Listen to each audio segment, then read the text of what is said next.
ఈ కరువు ప్రాంతమైనటువంటి అనంతపురం జిల్లా చాలా వరకు ఆర్టీటీ తరఫున వైద్యము విద్య చాలామంది లబ్ధి పొందారు.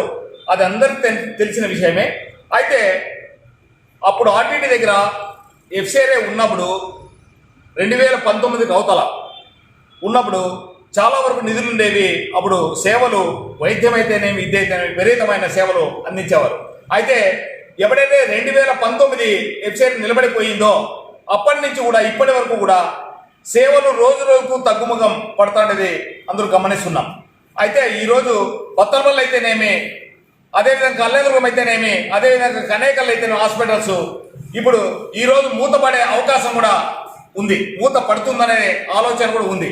అయితే నేను చెప్పేది ఒకటే, ప్రభుత్వానికి డిమాండ్ చేసేది ఒకటే, బహుజనుల తరఫున, బహుజన రాజకీయ పార్టీల తరఫున, అదేవిధంగా బహుజన రాజ్యాధికార జేఏసీ తరఫున, ఈ 1000 కిలోమీటర్ల పాదయాత్ర తరఫున నేను చంద్రబాబు నాయుడుకి కూటమి ప్రభుత్వం ఒకటే చెప్తున్నాం.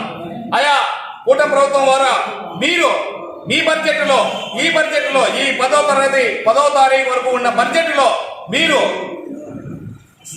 మీరు ఆరోగ్యశ్రీ నిధులని ఎందుకు మీరు ఆర్టీటీకి డైవర్ట్ చేయకూడదు?